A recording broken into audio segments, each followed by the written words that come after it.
Hi, my name is Niina and you're listening Together Through the Storms podcast. Welcome to the journey with me.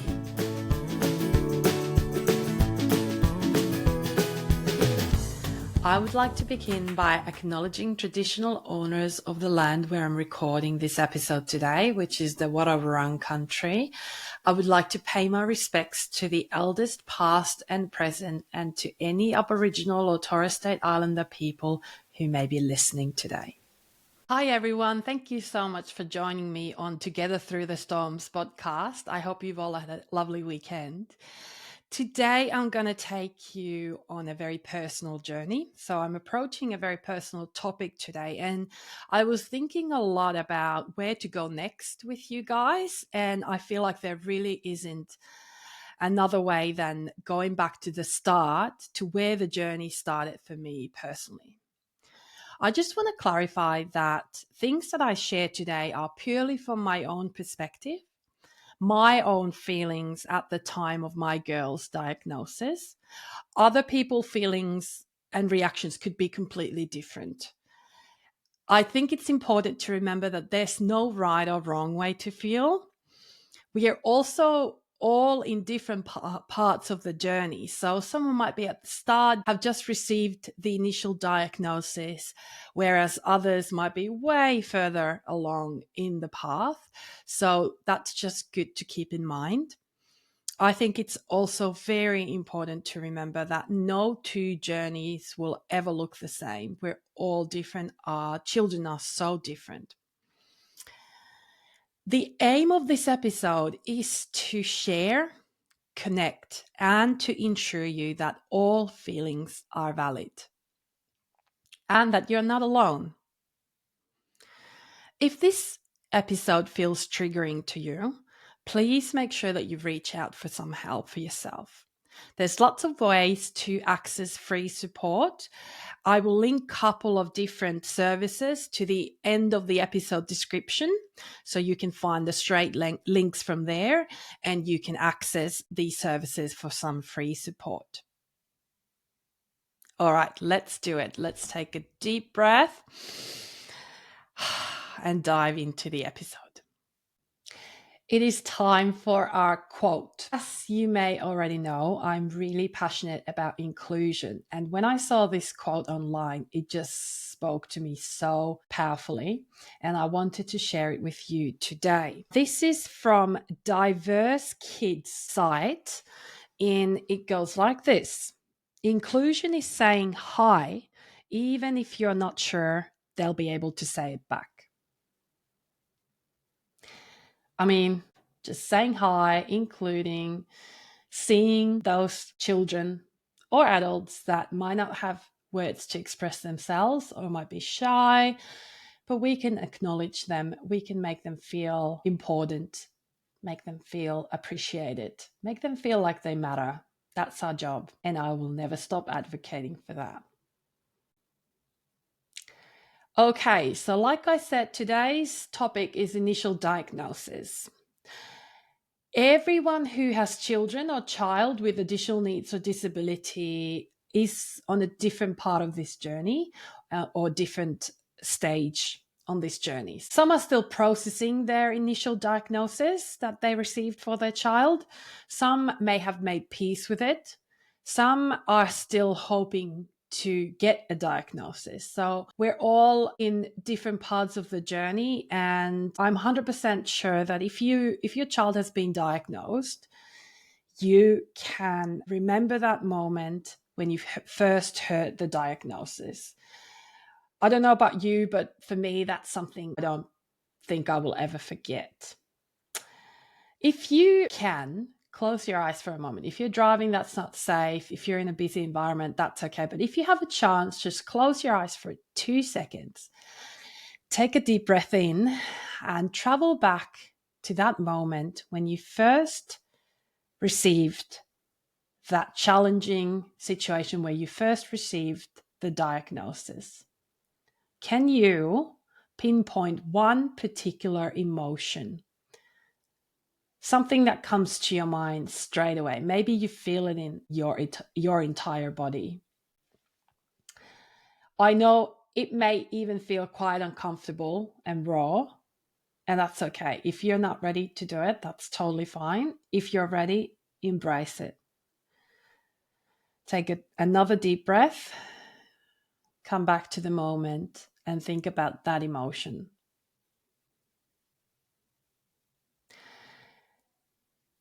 This moment may have been weeks, months, years ago.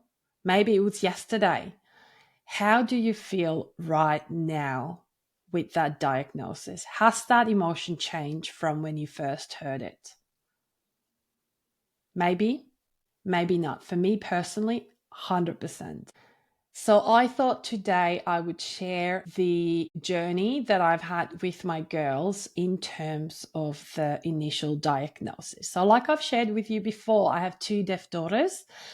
I have decided to give them names in this podcast. So the older one is just about to turn 5.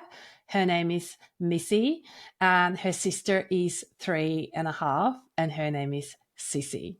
So I will be referring my girls with those names. One beautiful day, about 5 years ago, I delivered a perfect baby girl, Missy.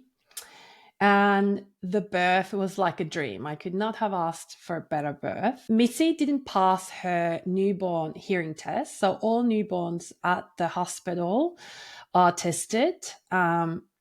Their hearing is tested. Sometimes they can't pass the test because there's some fluids in their ears due to the birth. And that was what we were told as well, that don't worry, she didn't pass the test, but there could be several reasons for that. Don't worry about it. And to be honest, we weren't particularly worried.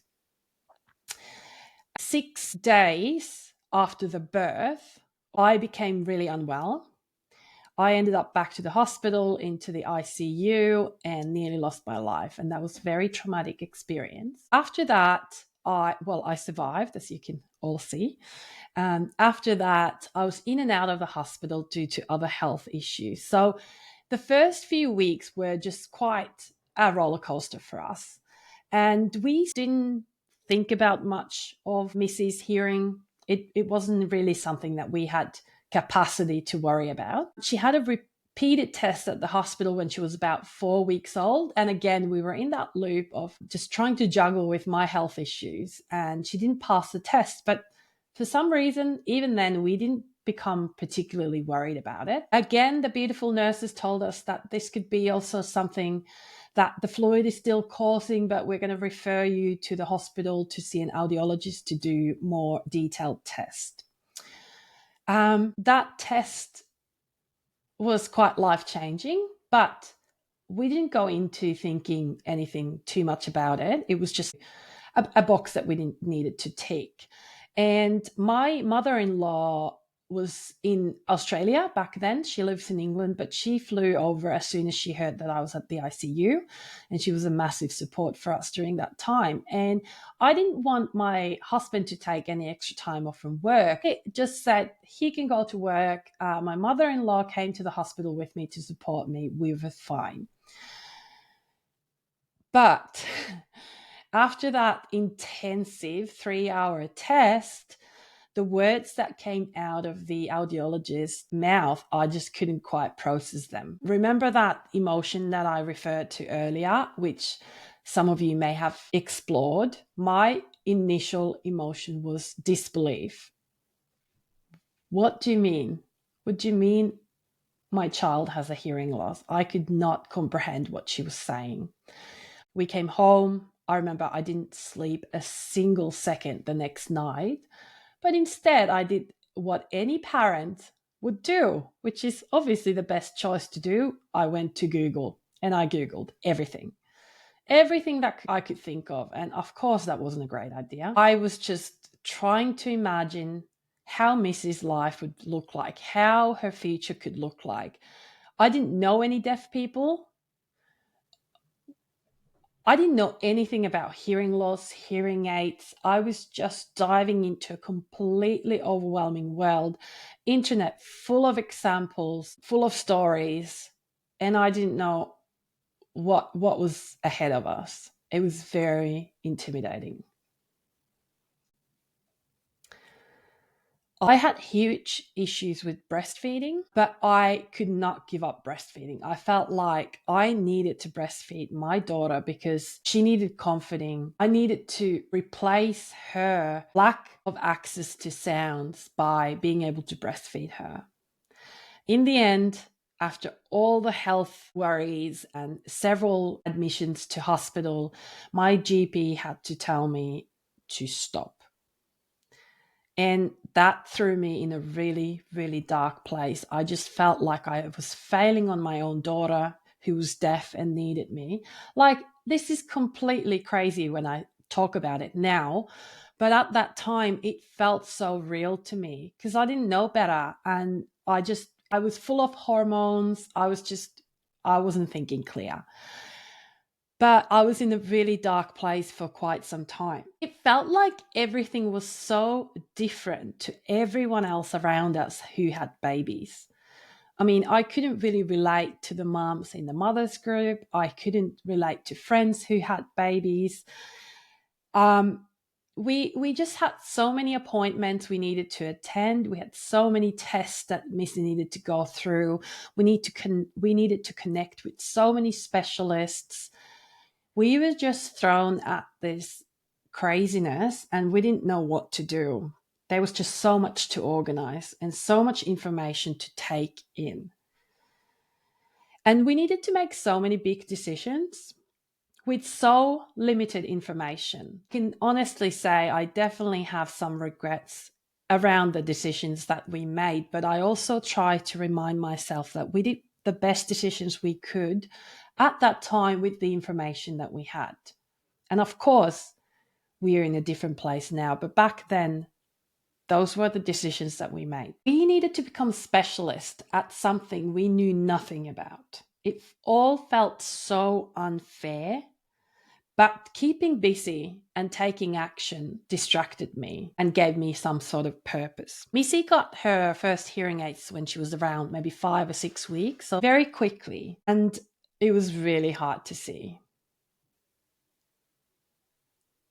Now when I see someone with hearing aids or cochlear implants, I just want to go and hug them. I just want to go and speak to them. But back then, I felt so uncomfortable. We tried to do normal things during first year, like any parent would do. We took her to baby swimming, but even that felt a bit funny. Like, she was in the pool with the other babies and all the parents and the teacher were singing nursery rhymes, whereas our baby could not hear anything. She couldn't wear her hearing aids in the pool.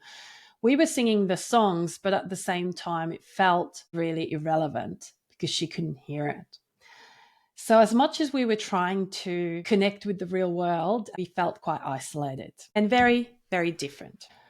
Lots of people also showed innocent curiosity towards Missy and her hearing aids. And I understand it, but at the time, I was really anxious about those comments or questions. Missy needed to wear a hearing cap, so it looked like a bonnet around the hearing aids because she kept pulling them out. And that made her stand out even more. And it was really difficult for me at the start.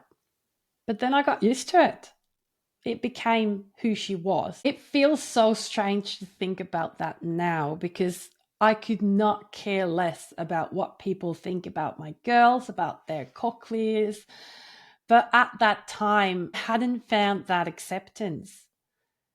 I was still finding my feet with it all, and it took a long time.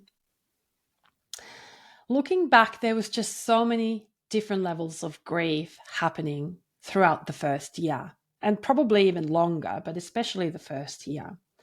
We had not found the profound acceptance that we have now, and we were just trying to navigate through the challenges, the unknown. If you listened to one of my previous episodes, you would remember the poem Welcome to Holland.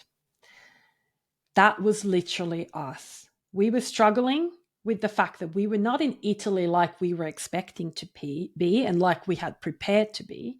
Everything was so different.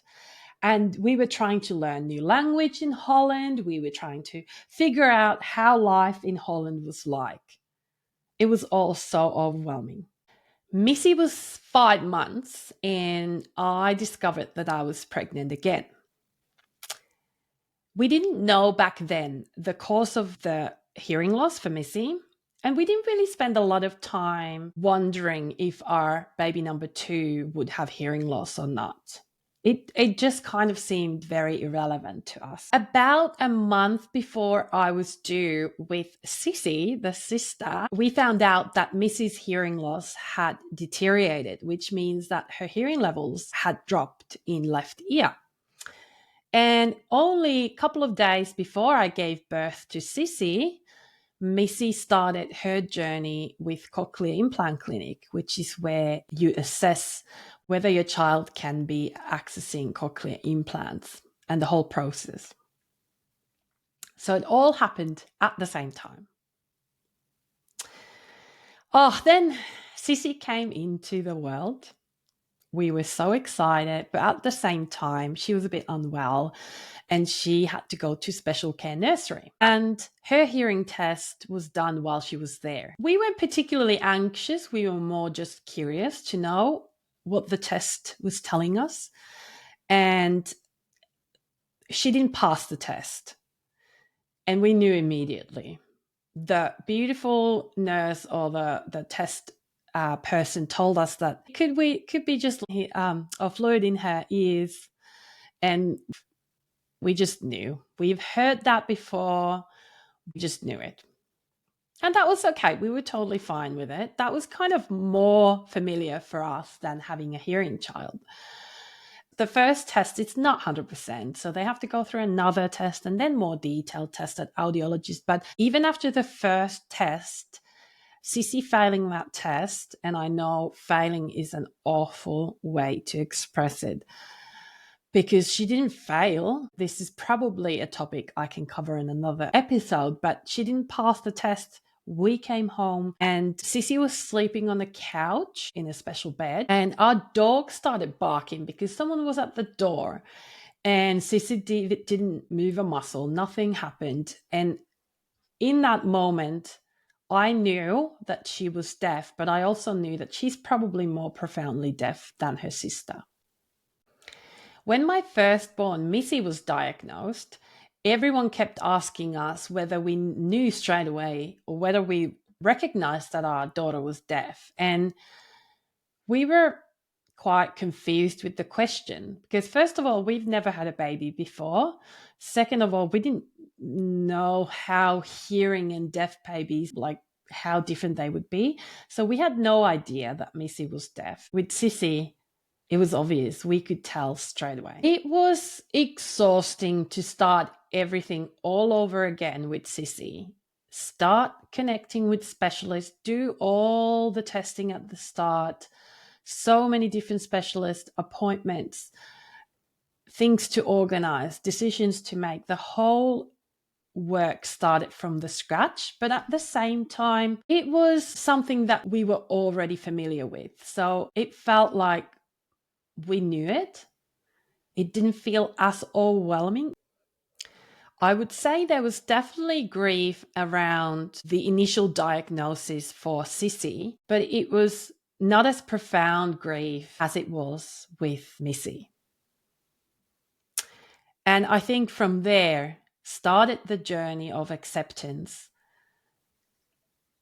empowering ourselves with knowledge, with right people, and the rest is history.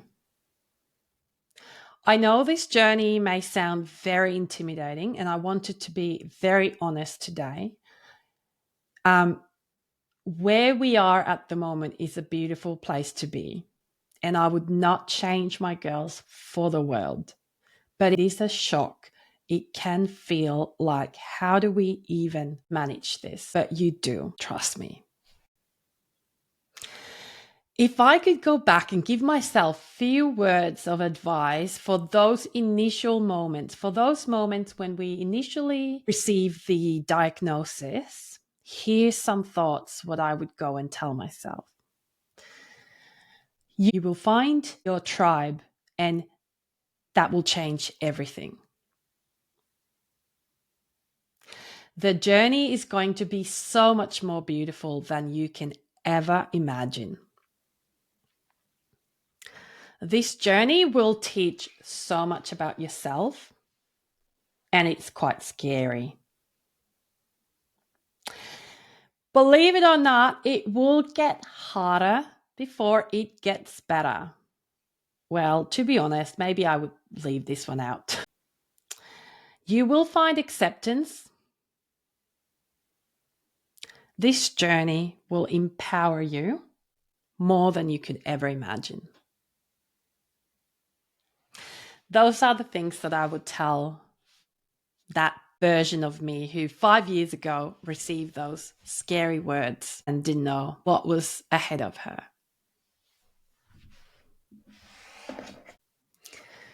Wow, that was a lot, and I'm feeling all the emotions at the moment. Thank you so much for listening.